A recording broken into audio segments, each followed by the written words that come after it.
tell me more about you. Obviously, I came across you on LinkedIn. I saw that I really resonated with the idea that building a better relationship with ourselves will help us build a better world and obviously better everything. And that's very much what my system, my approach is based on also. So I'm curious to hear more. I know you had a series of career paths before this, and we'll just see where this conversation leads. But I want to hear more background and how did that all lead to coaching? I know that Good question. yeah. I didn't have a plan, like I didn't decide that I want to become a coach. I think it's like I'm so grateful that it came to me, because for me it really is the best job ever. So when people are asking, is there such a thing as a dream job, I was like, yes, there is. You don't need it to be happy, but there is. At least for me there is. And how I came to coaching, well, the logic behind all my career, it seems weird because I started studying ancient Greek and history, and then I was in a library translating papyri and working at a very slow pace. And what I really enjoyed was that I had, like, it's magic when you hold these papers and you think someone has been holding that papyri or pergamon or paper in their hands, and they were like human beings like me, and it was hundreds or thousands of years ago. So it's really a privilege, and it gave me access to people's everyday life, because the documents we were using were it was not poetry or literature, but really like I don't know, a wedding contract or a sales contract. And I was really interested in that, like how do people like me, like simple people who are not in the history books, how do they live, what matters to them, what is important in their lives. And that has always been at the core of my work, so it was already present there. And then when I completely changed career and I became a paramedic, Mhm. it was still there, like Mhm. what is happening to those people. I'm, of course there is the emergency and all that, but I knew that what I was bringing as a paramedic was, it was not only my skills and the things that I had learned at school, but it was also my ability to be there for them, and not only for the patient but for the people around, because I had this ability to listen to them and to understand that there is, of course there is this specific situation, but they have a life around that. And Mhm. if I can help make this hard moment something that is where they can figure out a meaning out of this, and it's not just trauma, but there is something that can be learned, and then we can grow from that, then that would be even Mhm. more beneficial than painkiller or whatever. Of course there are things that save your life and you need them, but beyond that. Yeah.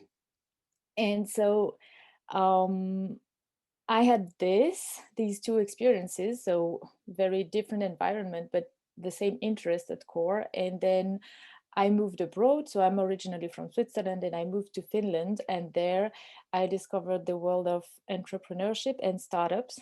And I was like, wow, this is great. Like these people are creating something, Mhm. and they have, because I think that's the freedom of a startup. You can come up with any idea and say, I want to do this.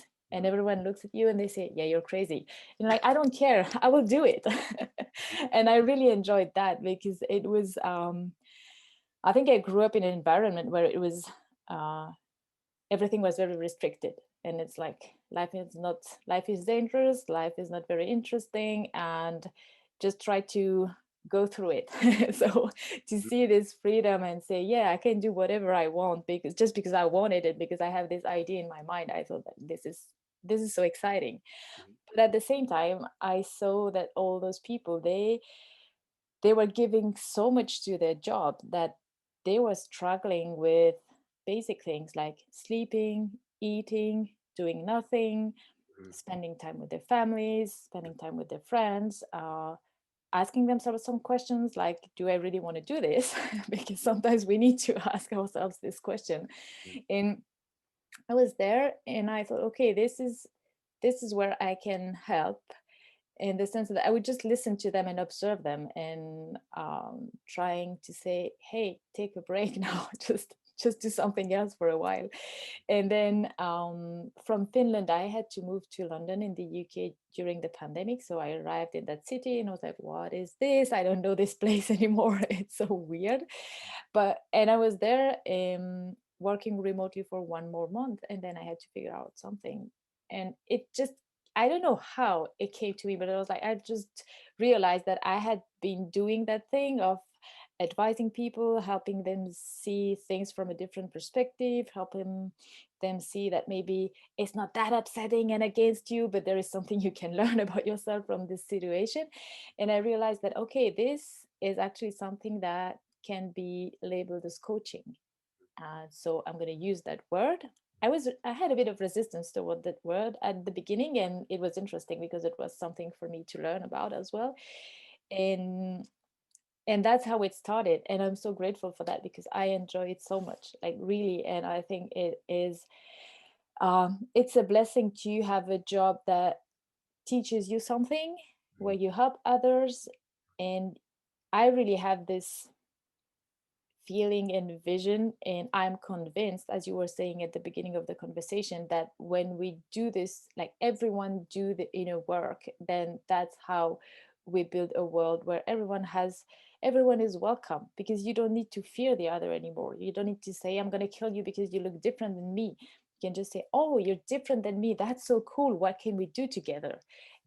So the big vision beyond just my daily work is that it, and I don't care if people work with me or with you or with someone else, if they do yoga or whatever they do, as long as they do it. That's really, it's the only thing that matters. Yeah, I totally agree. And it's interesting to hear the progression of your story where you were seeing that people could be learning from their trauma, that you could be following up with them, that just being there for people is important, and that you don't have to necessarily be there in, like, in terms of giving medication and stuff, that like just being there is one of the most important things. And then obviously being able to guide them through understanding what they went through in a way where they can frame it so that they can grow from it and learn from it and benefit from it and end up in a better place because of it. Obviously you just put yourself in a field where you could just focus on that, so that obviously you could see how like everything sort of, I'm sure you've seen that over and over again in your life, that things sort of steered toward things fitting better the bigger picture of what you're really looking for, so that you Mm. had pieces of it and then sort of more and more of it as you progress, where life coach seems to fit a big part of what it is. But obviously I also resonate with the idea that the coaching term, I always thought of it more as a guide than a coach. Mm. And so I from the beginning called myself a life guide, and then realized that no one knew what I was talking about. So I had to present myself as a life coach for the sake of having a term that Mm. everyone is familiar with and would be looking for. Um, but I resonate much more with the idea that we're guiding people through framing their lives, interpreting their lives, figuring out how to achieve what they want to achieve, see what they're experiencing in a way that it benefits them and that they can learn and grow from it, rather than sort of just being a coach, where often our association ends up being that they're either a sports coach, or that it's like motivating them through, or just that there are all sorts of associations with the term life coach, and we're not that necessarily, but we are on some level. Obviously we wouldn't associate with it. So there's every coach is different, and some more than others. so so I'm curious, how did you decide your approach to coaching, or how did that develop, or was that a progression? And when did you start coaching, and how did that evolve from there to now, in terms of like what informed your coaching and your coaching approach and your ideas that you help people with? Mm, I would say it started, uh, I don't know, maybe like more consciously about 10 years ago, when I was working as a paramedic, and my colleagues would often come to me and share what was difficult for them, either during a mission or with other colleagues or with the hierarchy. And I would use like I have always used what I have used for myself. So from, I think probably since the day I was born, I started feeling that I want to understand what is happening to me. Why don't I feel comfortable in this life? Why do I see people over there who seem to enjoy it? And it's like there is a glass, I can see them, but I don't have the right to go there. Like these are different kinds of humans, and I'm that kind of not that good. Yeah. So I can enjoy watching them, but that's it. And at the same time, I was feeling this is wrong. Like if we are all the same, so if they can have this, then maybe there is like a really tiny chance that this idea and belief that I have, that I don't have access to that, maybe that's wrong, maybe I do. And I think that was, so of course now it's, I would say I can express it like this, and it's it's pretty clear to me because I've done all the work before. But back then it was not that, I wouldn't really understand it that way. But still, I had this desire to feel comfortable in my life, Mhm. because it felt like I couldn't, like everything was complicated and I couldn't breathe, and I was scared of life, really. You know, like this is wrong. Like you can't be given life and think that it's a scary thing. There's something wrong there. So everything that I have used for my personal development, then I started sharing it with others. Mhm. And that's still the way I do it. It's like what I share with my clients are only tools, approaches, thoughts, and reflections that I have used for myself. So I don't say this is the truth. I don't say this is going to work for you, but I say I know it is safe because it worked for me. And I see that where you're at right now is something that I can suggest. And I liked what you said before about guiding people, um, because we cannot do it for them. And I really like, also, we talked about that in our conversation prior to this one, about the mirror thing, that you hold a mirror for the person in front of you and you just help them see what is already within them. And that, I think, is really the point of coaching, because if someone needs you all their lives, then it means you're not doing your job properly. So it can be enjoyable to stay in touch and to keep growing together, because we will always learn from each other. And I think that's what also beautiful in that job is that the coach learns as much, at least, as the client. Yeah.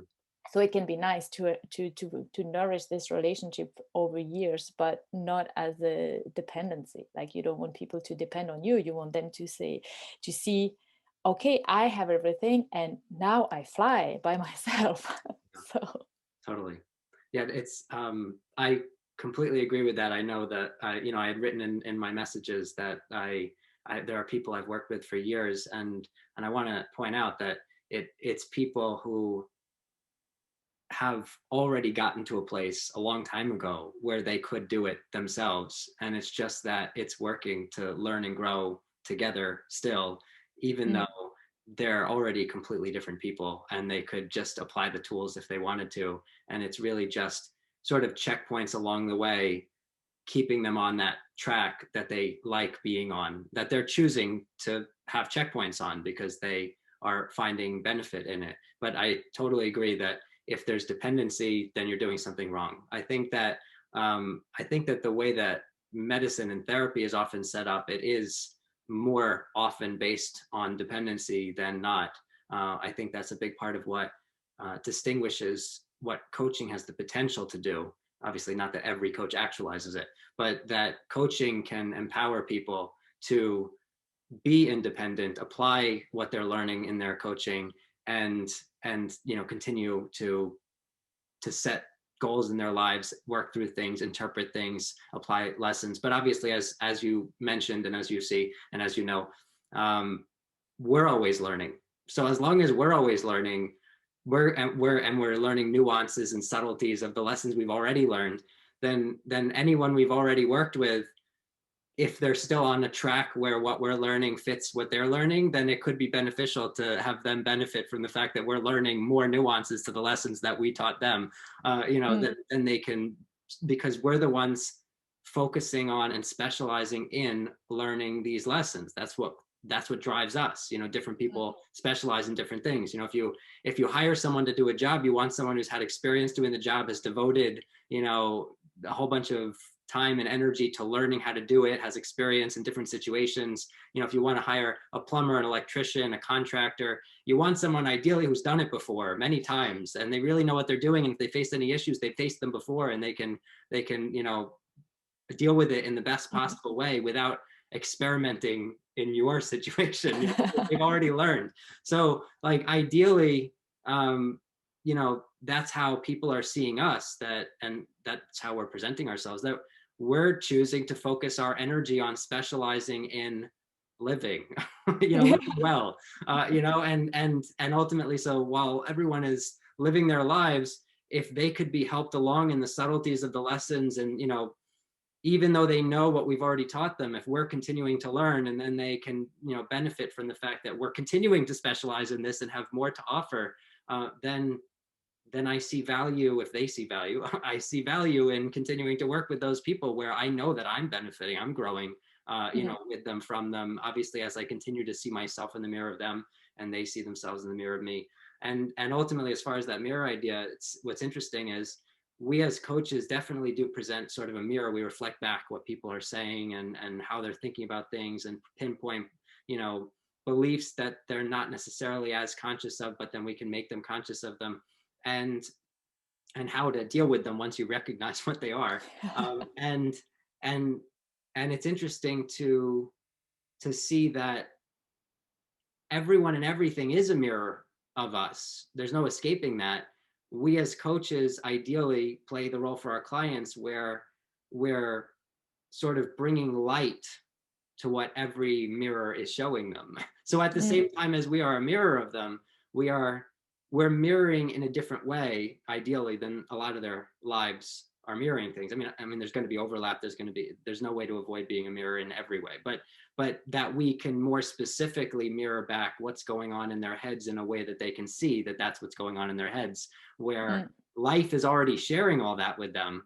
We're just helping them understand that. So we're mirroring it back in a way that they can understand. It's like mirroring back the Rosetta Stone of they have the translation of what's going on, because like the words are everywhere, but if it's all Greek to them and they don't speak Greek, then it's useless. So they're looking at hieroglyphs, Egyptian hieroglyphs, and if they don't know Egyptian, then once we help them interpret, they can notice the signs and be like, oh, that's what that means. Yes. I see it. That's again, all right, that happened again, and I see what's going on here. But then they're going to notice, as they continue to progress in their lives, new hieroglyphs that they've never seen before. That's where, if it's relevant, if we're still growing in the same direction, that it is useful if we've recognized that hieroglyph since we've worked with them. And then we could be like, oh, that's what that means. Don't worry about that. Or let's interpret that in this way. You see how now framing it that way, you don't have to get bogged down in that. So then we can expedite and make more efficient their process of living in a way that's enjoyable, even when they're facing new things and new situations, where even though they already have the tools, we had the tools, but then we learned more subtleties about how to apply the tools. So if we could help them with those subtleties, then we could just make their entire experience, smoother, which is the benefit of the ongoing work. Not that they need us, but that they recognize that if it's relevant, that this is the way I see it, obviously, that they can continue to benefit from us continuing to grow, and them continuing to grow in a similar direction, where we, as we climb the mountain, we've already taught them how to mountain climb, but as we continue up the mountain and we see exactly where there's a handhold, that's good, that we can be like, that one where my foot is, you can put your hand there, that's stable, that's solid. I know we talked about this theoretically when it was above you, but right now it's right here. You can put your hand on that, rest on that, you're good. Even though you could go climb without me, this is going to make it a more efficient process. If you want to continue, following this direction, if this is the right direction for you, then you always know where there's a next handhold. Even though you don't need me, you could go off on your own, but you could also just learn from what I'm learning as I'm going, continuing, and where the progression is working and is smooth, because they are actually going the same direction we are up to a point. If that's the case, those are the best clients sometimes, because we can learn continually, just like a good friendship or or a relationship, where there's ongoing learning. Mm, and you can't avoid that. It's really nice to have a whole bunch of people you're learning and growing with. mm. Yeah, it's really a gift, and I think because we've known them for a while, then it makes our work also more efficient because we can we perceive much better and we know how they think, and then it's just, yeah, it's more precise. Yeah, and I love the image of climbing because I love climbing and I love mountains, and when I'm away from Switzerland, it's the thing that I miss the most, and it's really that, and it's also this thing that you have to trust that it's there, like it is always. Sometimes you have to look a bit for it, but you will find it. And if you have, as you were saying, someone who can point out to you, hey, just 2 centimeters to the right, and then you're like, oh yes. Yeah. And it's so nice. It's like, wow, the light comes in. Yeah, definitely. Yeah, it's when you've worked with someone for a long time, like you mentioned, you know their story, you know the way they think. It's always interesting to then be able to see really big changes happening and point that out to them. Remind them, like, remember when you were doing this thing, like 3 years ago, 5 years ago, whatever. And look at the contrast between that and what you just did now. And Mhm, like look at how much you've grown. That like and look at the, remember the situation back then, notice how what you're doing right now seems a little bit similar. Maybe you want to pay attention to that because that wasn't the ideal, or that was a good thing, and now what you're doing right now is similar to something else that you did. It's now we're taking that lesson up a notch, even though this is like 3 years later. This mm, is now, it's like we're on the spiral staircase going up, yeah, and we're over where we just were, a year ago. And mm, look at where you are when you're on a new level of this lesson. It might look similar, but it's mm, definitely different, and you're operating differently in this space. Even though mm, you're facing something similar, you're ready for a new way of approaching it. That's why it's coming up again. Like you're mm, seeing it in a new light, and we're able to talk about it on a new level, and there's relevance to that, as opposed to them then thinking, oh, I'm like doing the same thing I did whenever, or just being lost in it and not mm, realizing that it's the same thing they did whenever, and not being able to learn from that pattern, that that's what they did then, that's what they're doing now. They can learn from that. We can mm. just point that out immediately if we've been working with them for a long time, Yeah. because we were there when it was Yes, happening. exactly. It's really cool to be able to do that. Mm. And I think it's really important, as you say, to show them how much work they have already done, like all that they have accomplished, because they are so focused and so caught in that thing that is happening right now that they don't see, because of course they spend their times with themselves, so they don't see how it's like kids, like you don't see them growing because you see them every day, and then when you look at the pictures, like, oh, okay, he or she is not 2 years old anymore. And it's the same, and I think it's really important to have someone who can show us what we've accomplished, and then we can also, and that's also something that we can learn. And I think it's really it's definitely not something we learn at school, and it I think it should be taught at school, I is to agree. celebrate yourself and to see that I did this and this is amazing. I'm super proud of that. Even if it's such a simple thing, but just to say like, yeah, vive moi, I did that. And that's um it's just something I can be proud of in my day. And that's something I do for myself. And I often recommend my clients to do it as well, is um a journal of victories. And every evening, I write down 3 things that I'm proud of in my day. And it can be something like, damn, I did that thing again. And then instead of self attacking and self blaming, I can say, yes, I noticed. I did it okay, but I have. Now I'm aware of it and I'm celebrating the fact that I'm aware of it. And I think this is really important because it takes us out of self attack, and also it teaches the brain that, oh, when I pay attention to that, then she's happy. So I should pay more attention to that. And it's, of course, when you're aware of something, that's when you can start changing it. And I think we, like, often when we say I'm proud of me or I'm celebrating myself, people tend to say, oh, but you're arrogant. It's like, no, I'm just super happy and grateful, and I want to share this. And I think it should be encouraged to behave like this and say it openly, because Yep. often people, they, if you have a one-on-one conversation, then they will say, yeah, you know what, I did that. But they don't have to say, I did that and I'm so proud. So Well, because often in our society, it's not just the perception, although that's a big part of it. What leads to the perception is the fact that when people are not feeling good about themselves, if they were to, self-celebrate, then they would be doing it in a way that's over exaggerated and trying to make up for the fact that they're not feeling good about themselves. And when they see other people celebrating themselves, regardless of the reason, they interpret it through that lens. You must be just trying to make up for not feeling good about yourself. And that's not really it's like, it's actually a bad thing, you're bragging and whatever, as opposed to like, this is actually because you feel good about yourself genuinely. If we were all in better spaces, then we could see other people celebrating themselves and see it in a good light and feel like good about their celebration themselves, feel like, wow, if I see celebration of self, that must mean something about me. That's a good thing, because it's mirroring me. It's showing me something good about me. It's also interesting to see, a lot of things like that, like the idea of arrogance if you're celebrating yourself. They're also the idea of selfishness if you take care of yourself, if you prioritize yourself, when it's so crazy, because all of these are backward, these interpretations, because if you are prioritizing other people, this is a big part of what I work with and emphasize in my practice.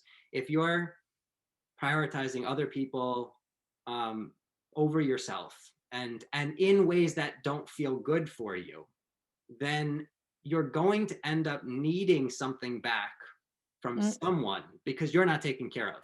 And so there are going to be expectations, resentment for not getting what you want. That's where selfishness comes in. You only end up selfish if you haven't been taking care of yourself.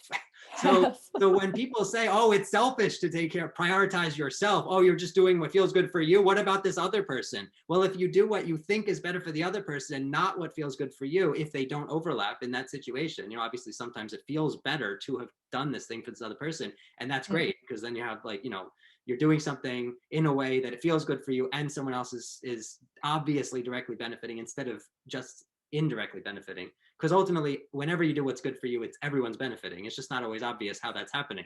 So when you have to set your boundaries and say no to something someone wants you to do, that's better in the long run if you do that, because then you won't end up upset with them later in some big argument, because you let them cross your boundaries and therefore cross your own. So that you instead actually do what feels good for you in all contexts, and do what society says seems selfish. That's the only way to be selfless, because then when you're actually there for other people, it's in ways where you don't need anything back, because you're taken care of.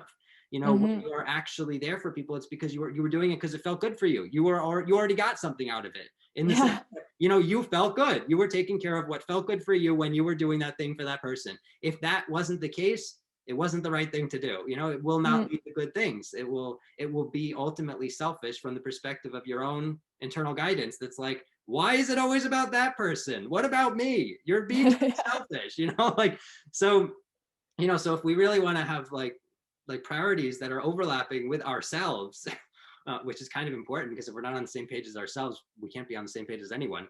Then we want to actually do what feels good for us. And it's interesting what you said, the idea of letting our brains know what makes us happy by practicing, like focusing on our victories. If whatever we practice, obviously, as is what you're pointing out there, whatever we practice, we're tuning ourselves and the world into that being our priority. Whatever we choose to focus on, we say, I want to focus on my victories, then we're going to get every part of us and the world around us focusing on our victories. If we choose to focus on our weaknesses or our failures, then we're going to get everyone and everything within us. Our thoughts are going to help us find our failures. Our people around us are going to help us find our failures. And we're going to wonder what's going on, that we're just going to decide something's wrong with us at that point. Because look, we're clearly a failure, because look at all the failure reflected back at us, that everyone thinks we're a failure, including our own thoughts. So but if we are actually focusing on our successes, on our victories, if we're focusing on what we're grateful for, these are the things that our thoughts help us find. It's like a game, like, let's look for this now, and then our thoughts are like, all right, I'll be happy to, let's do it. And then obviously everyone around us does too, because wherever we look, other people look. If you are, talking with someone and you look at something on a different part of the room, in a different Mm, part of the room, then the person's going to look there. You, yes. wherever you look, people look. So if you look at what you find to be your faults, people will look there and note those things. If you look at what you believe to be your strengths, people will look there and note those things. So the key is being able to self-celebrate, where you push past that point that you see reflected back at you your own criticisms of Mm, self-celebrate. Because at first you do something different that's good for you, like appreciating things more or celebrating more, and then you see everyone telling you why, what you were saying to yourself about why that's a bad idea. You're being, like in what you mentioned, that you're being arrogant, or you're being selfish, or you're being whatever, that you're doing this, but that's only because that's exactly what we were saying to ourselves. That's why we didn't do it mm. earlier. That's why we Yeah. weren't always self-celebrating, like, and always, like prioritizing our own needs. It was because we were saying that's selfish, we can't do that. So if we start doing it, then we're going to get that wave of like what we were just saying to ourselves. And then when we get past that wave, we're on the other side, and then the world seems to support it. The key is being able to move past that initial, the world showing you, mirroring to you what you are leaving behind you, like looking in the rearview mirror as you're driving forward and Mm, seeing what you're leaving behind you. But what we're inclined to think is, oh no, these are the reasons I can't go forward. But that's what you're leaving behind you. That's in the rearview mirror. Don't turn around and make it in the, through the windshield again. Make it so that that stays in the rearview mirror and continue forward, so that you continue to, celebrate your victories and prioritize what feels good, and do whatever actually is on the right track for you. If you continue past that initial, like the seeming barriers, the things that we've told us are the reasons mm. that we shouldn't do that, then we get past that and start getting to the support that we are now providing to ourselves, because we're finally celebrating our victories. We're finally prioritizing our own feeling good. And so we can continue forward and actually get support from that, from the world. And that's the Mm. best part, because then it's like, wow, I'm in a different world, Yes, like everyone totally. is treating me so differently, and they see Mm, me so differently, and I feel so different, and my thoughts are saying different things naturally. And mm. what a weird thing. It's like I'm a different person, that I'm operating differently fundamentally, and my whole life is showing me a different way of operating. Yeah, and it's really a choice. Mhm. And that's what's beautiful. It's because we always have the choice. And when you do things that are right for yourself, then naturally it's going to be good for others. So there's no, it's not like we're tricking ourselves when we say what is good for me is good for others, and we're trying to like have like good, what is the word for that in English? Do you say good conscience? Yeah, Or like the, you could say that. Yeah. yeah. Hmm. So it's not that, it's really true that, and then at first maybe we might be doubting, but then when we practice it, and that's why it's always important to try before saying. Sometimes people would say, oh no no no, but it doesn't work, and I'm like, how do you know? Have you tried? Like, have you tried long enough? Of course there are things that you obviously you don't need to try to know that it's going to hurt you, and you don't need to persist for years when you see that it doesn't work. But then when you can find examples of people for whom it works, and then you can say, okay, maybe I can do that just 2 more days and go past this, what you were describing before, this moment where you feel like really uncomfortable. And it's really scary because we're afraid of losing something, and this fear is totally legit because we are actually losing something. We're losing the old me, the Hmm. old how I was functioning before, and that I will lose it, yes. And I don't know, well, it's not true that I don't know who I'm going to become, because that's precisely the reason why we do all this work, is because we already sense this within us. But there is this moment where, yes, here I'm going to lose something. I'm afraid that I might lose my friends, I might upset my partner, I might lose my job or whatever. But it, how others react to our change belongs to them. And that is so also something that,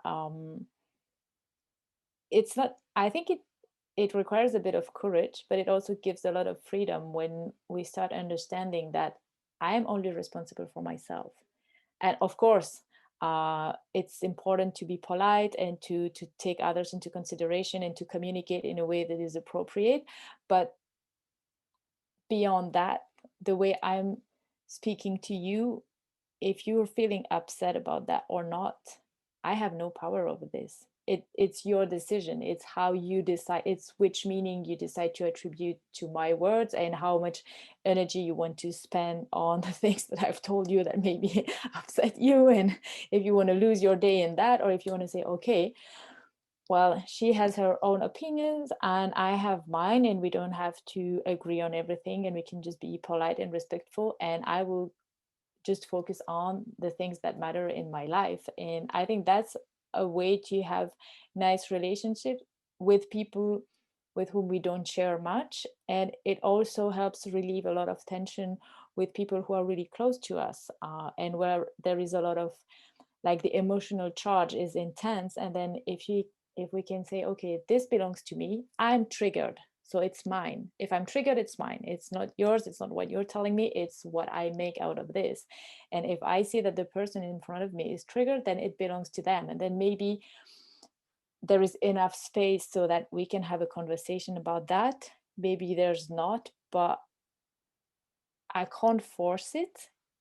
And I can't reject it either. I just have to accept that this is how it is. And the more open and at peace I can be with that, the more the other person can do the same. And I think this goes back to what you were saying before about prioritizing ourselves and feeling comfortable with that.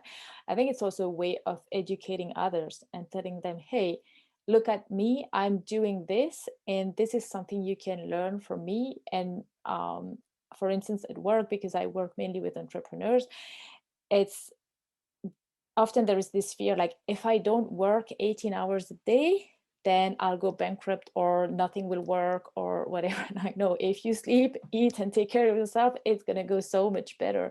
But if we're able to say no when someone is asking a task from us, and we don't, like, it's too much, then we say no. We teach others that you have the right to say no, and it's not the end of the world, and it's actually good. And so I think that's also why it's really important to be brave and to really hold on to, like, once we've started this process, like, to say, okay, even if it's tough, even if I sometimes it's blurry or I lose a bit sight, where am I going, then just to have this, it's more than trust. Like, sometimes it's really, you just have to have faith that yes, that thing within me that is alive and that wants to live, it's guiding me in the right direction. And you can't explain it, you just have, and I think it's even better to not try to explain to people around us, because sometimes they don't understand what we're doing. It's just like, I'm doing that thing, you don't have to understand, but I just trust that it's leading me to the right place. And we know it in our body. I mean, it's really like a physical sensation. We know that this is right for me.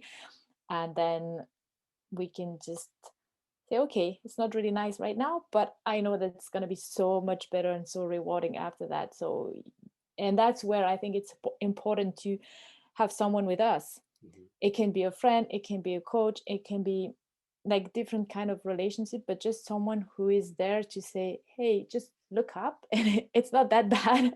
And it's actually something to celebrate as well, because it's a sign that you're going in the right direction. The resistance is always telling us, yes, this is the point where you have to work. So all this difficulty, and it's what you were saying before, that you can transform this and use this material for your growth instead of being blocked by it. And sometimes we tend to forget that when we're in that moment, and that's where it's so important to have an external eye who says, hey, just like relax a bit and breathe and know that it's normal, and I know that it's unpleasant, but it's not serious. It's just, yeah, it's, those things are going away, and that's good news. Yeah, there's so many things to respond to here. I agree with a lot of what you're saying. It's making me think about, though, the idea that there are many layers of interpretation of reality, where they're all valid, and from some perspective, like, things are, they belong to other people if they're reacting. But from another perspective, and it's a good way to handle it sometimes, depending on how, what the actual situation is. because then at least you are not letting their reactivity become your responsibility, which is good in terms of the way of handling it. The thing is, though, I'm inclined to take the mirror idea even further, and I say, if you're seeing it, it's about you. And it doesn't mean you should be responsible for the mirror, because you can't change the mirror. Once it's showing you something, then all you can do is change you. You can't change what the mirror is showing you directly. And what we're inclined to do is, which is where what you said ends up being really useful, what we're inclined to do is say, if they're reacting, I need to like deal with their reaction in some way and resolve their reaction. I need to like be responsible for their feelings, the way they're responding to me, etc. We can't change people directly, but it's not that we can't change the things around us, it's that we can't change them directly very often. It's that, but ultimately, if it's in the mirror, we can change us, and then we'll see something different next time. So whether that leads us to the same people and having a completely different interaction with them, or it leads us to different people and having a different experience with them, if we're not feeling, if we're not reacting, then but they're reacting, they're still showing us what we have reacted to. And so then we want to recognize that and not be on our high horse and be like, well, I don't react that way, even though we did a week ago, like it's like, but I grew so much in a week and I don't see myself doing that anymore. And that's where like pointing out what you were saying as a coach, and the idea of being able to help people out of that zoomed in perspective, to help them zoom out, see the larger picture, see it in context of the rest of their lives and the progression, and see that they were doing that last week, like ultimately. And so like to criticize that person for doing it, they're only seeing that in the mirror because they were just doing that and they just started changing. And now it's not, it's like, why would you do that? Well, that's what your internal guidance was saying to you last week, and before that, when you were doing the very same thing that this person is doing that you think is crazy, like you were doing it. So then to be able to say, okay, so how are you changing now? Because clearly you're changing, that you're seeing someone do it and it's not affecting you the same way as it did in the past. And you're not the one doing it, you're seeing it being done.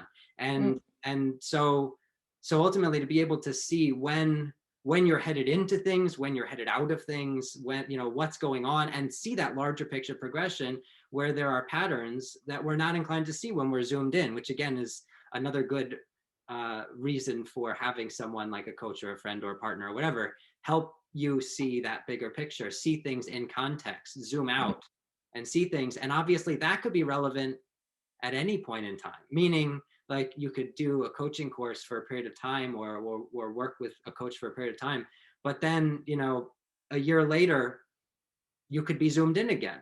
That's just natural. We all do that. Obviously then to have someone help us zoom out again would be helpful. And so that's again a relevant situation where it's not dependence, but could be beneficial sometimes to have someone we're working with ongoing, even if it's once a month or whatever, that at some point we're touching base with someone and having them remind us what the context is and like help us see the context and not be so zoomed in that we're watching grass grow and we're not seeing progress. Or that we're seeing someone else doing something, but we're not seeing how we've been doing it. And so we're not really learning from it because we're just upset with them being upset, Yes. and so that's not helping anything if we just stay in that. But to recognize why that's happening around us and that we're even experiencing it, whether it's affecting us or not directly, if we're experiencing it enough to bring it up, conversation with a coach, then there's relevance to it. If it's actually coming at us, it's showing us something about our progression. And if we could see everything as a mirror of us, that's where we wouldn't be killing people because we would realize if we want to kill people, it's that we really want to kill what they represent in us. And meaning like if we're not liking something in ourselves and we're trying to get rid of that in ourselves in the wrong way, where we're just cutting it out of ourselves, then we're going to be inclined to do that around us. And then it looks like if we see something we don't like, we should actually try to forcibly get rid of it instead of actually transforming it. Yes. Yeah. And when it's within us, we can recognize like, there's this idea that in ancient cultures, there's this, I think it's started as a Native American story But ultimately it's in every culture that the grandfather says to his grandson, um, there are two wolves within us and they're fighting all the time. And one is greed, hatred, anger, delusion, and the other is love, compassion, kindness, generosity, respect, etc. And so the grandson asks which wolf wins, and the grandfather says the one you feed. Now, obviously, this is also in Christianity and in Judaism and in so many different cultures. This good and evil duality and this like two inclinations within us. The way I see it, there's only one wolf. If you feed it, it will be kind, it will be your friend, it will be like the best partner. You treat it with kindness and love, and you pet it, and you treat it as a companion, and it will be. But if you starve it and beat it and abuse it, then it will fight for its survival, and it will look like greed, hatred, anger, etc. And so if we treat our own internal stuff with compassion and kindness, treat it like a pet that we love rather than someone who's trying to attack us, then it will be a pet that is like eager to please. It'll be like a puppy, like yes, I want to do what will make you happy. Yes, what will make you happy? I'll happily do it. And if we, like you said, that our brains wanting to do what makes us happy, if we actually just give ourselves a clear indication with our focus of attention, just like with a puppy, if you look a certain direction, it will think just like people, oh, you want me to do something there. Oh, I'll go there. Oh, that's where I'm supposed to look.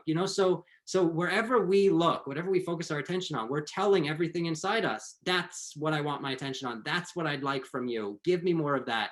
And go fetch that for me. And our internal guidance will eagerly do so. And then when it gets frustration from us and regret and anger and negativity from us, then it's like, what? I did everything right. Well, there's something wrong with me, I must be missing something. I clearly don't deserve anything, we end up with all these crazy interpretations that we feel, and we think it's about the world, and we think it's us in the world, that we are lacking, we are unworthy, we are undeserving, we are misunderstood, we are not being listened to, we are not paid enough, etc. But it's really our internal guidance saying that to us. And if we could just focus on what we actually want and then appreciate the responses and recognize if something seems negative, a negative feeling comes up, it's helping us. And if we see it that way, it'll suddenly transform into positivity. Like if we actually really hear a negative feeling, then there's just this release and relief, and suddenly we feel good. And we feel better than we did before because we've heard something that we didn't hear that was building up, if it was building up. Ideally, we listen when it's just a whisper and it hasn't been building up. But if it's turned into some kind of emergency scenario, then as soon as we listen, really listen, as like, how is this about me? Like, what have I been doing that's making me feel these things? That's where am I doing exactly what this person did to me or said to me? How am I saying that to myself? How have I said that to myself? Where have I imposed those beliefs on myself? Where have I told myself that's what's necessary? Those are the rules. You can't just be yourself or whatever. Where have I done that, and how could I change? And when we're able to acknowledge that our experience is our responsibility because the mirror can only be a mirror, then that's when that transformation of feeling happens, and whatever negative feelings were there suddenly become positive. And it's not that we fought the negative feelings, it's that we gave them love and listening and understanding and compassion that they transformed into positive feelings. It's not that you would want to fight a puppy for doing the wrong thing. If it's going to the bathroom on the floor, punishing it will only, and giving attention to it will only get it to do that again, because it will not know what to do instead. You want to redirect it to where you want it to go, and then appreciate it, pet it, love it, give it a treat, whatever, when it's doing what you want. So it's, it's not that this is an enemy or a friend, and then the enemy should always be fought and the friend should always be loved. It's all just a friend. It's all just our partner, our lover, our our partner in creation. And if we could treat everything in us that way, then everything would reveal itself to us as genuinely for our good, and ultimately leading to actual positivity. We would actually feel better very quickly, all the time. We could shift our feelings on a dime when we actually hear what they're saying, as being about us and not about the world. As long as we think it's about the world, our internal guidance is still frustrated that it's like, why is it always about them? I still don't feel worthy, but as soon as we're like, all right, I hear you. I'm sorry I haven't given you the attention you deserve. Suddenly we feel worthy. It's like some crazy thing happens and all our beliefs about reality are shifted, and suddenly we're like different people on a dime.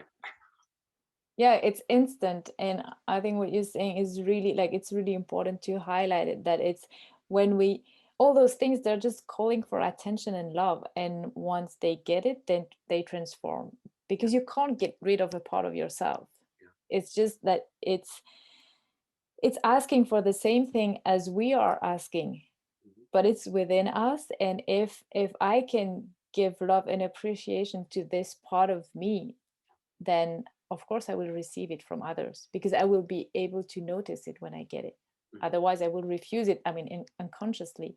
And it's I like this exercise that I do sometimes with my clients, and I have them speak from this voice.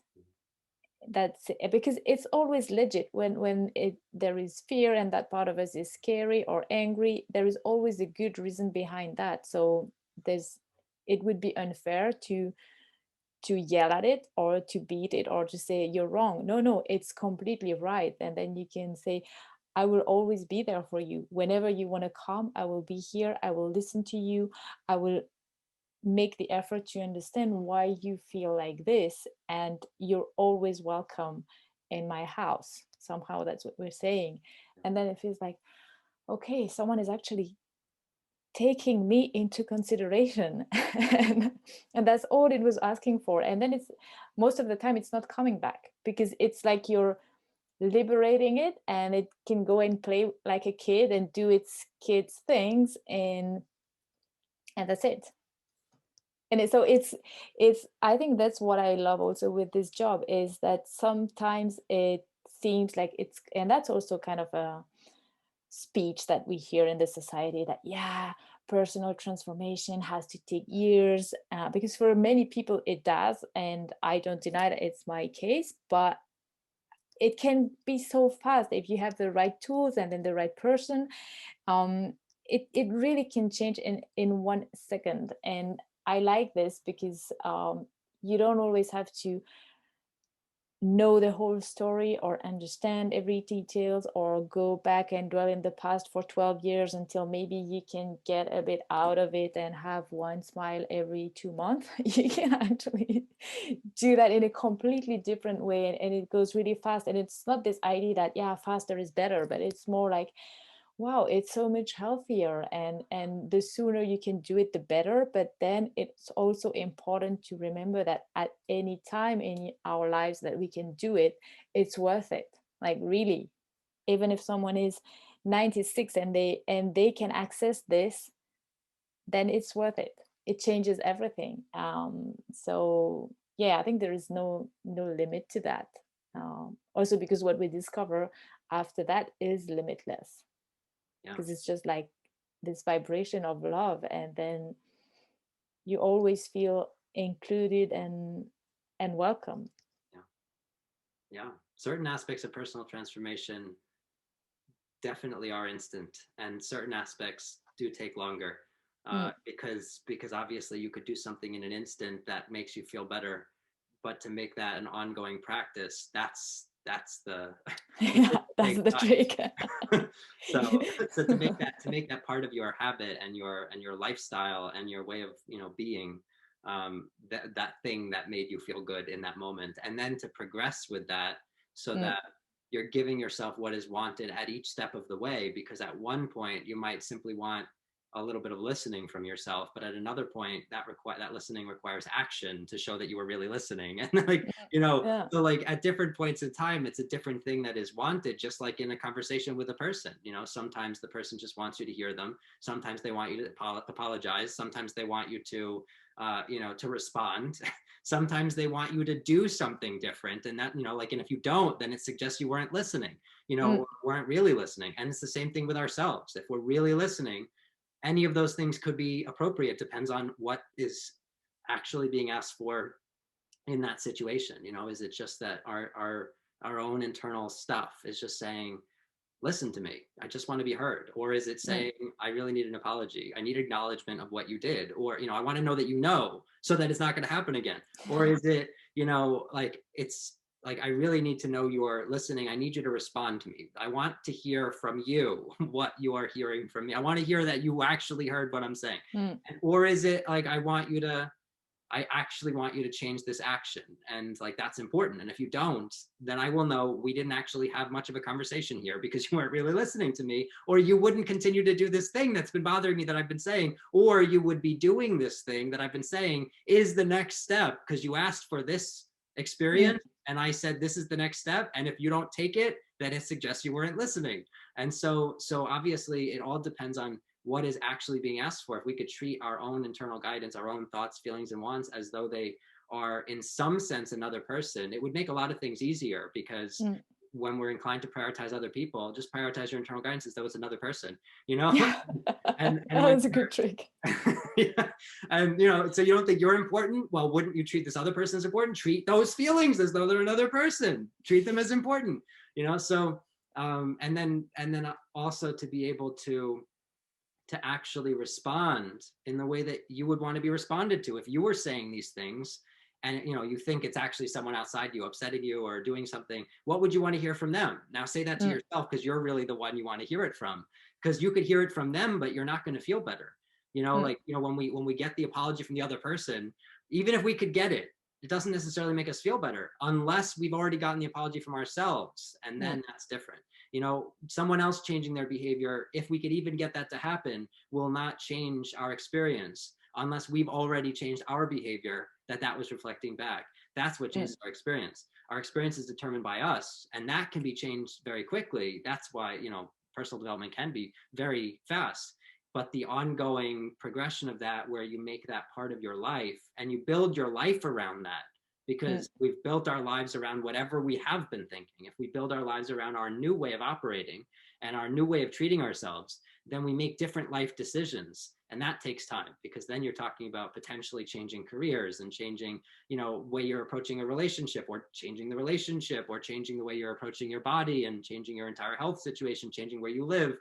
If all those things are necessary to change things, meaning like as you change, different things become resonant, and then Mhm. Yeah. you act on that and you build your life around that different feeling space. That takes time, because you're not going to Mm. instantaneously live in a different house with a different person with a different career and, you know, and like totally different body. That's just not that doesn't happen. But you can change how you feel right this instant and start building your life around that new feeling and see where it leads you. And you know, in years from now, you'll have your whole life built around that new way of operating.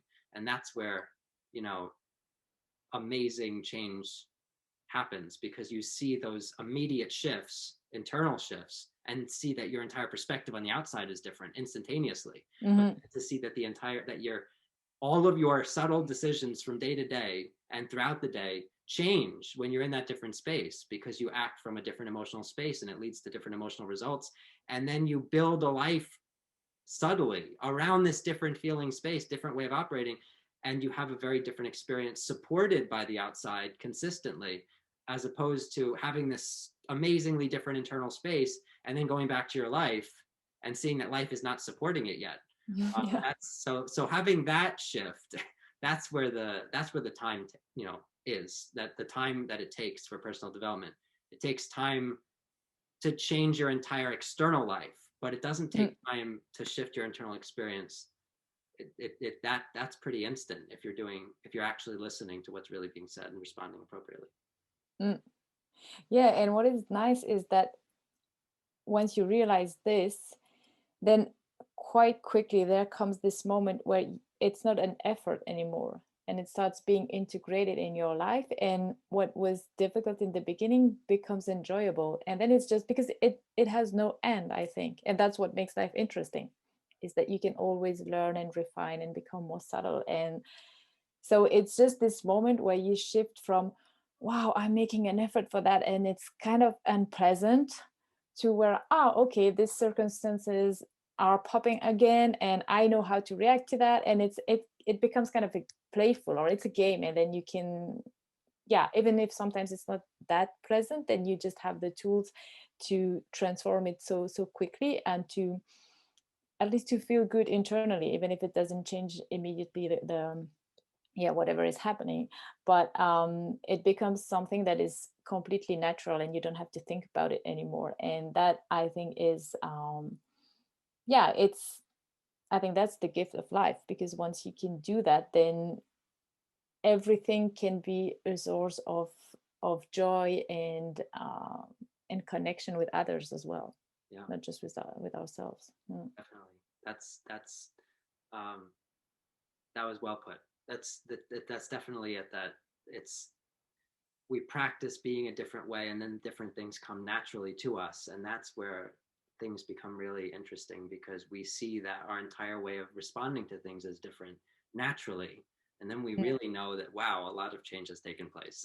You know, like I'm a different person in various ways, that I would be responding in this way when I remember what I used to do, and like that we could see that context and we could remember the contrast, and then be reaffirmed, this is the direction I want to keep going.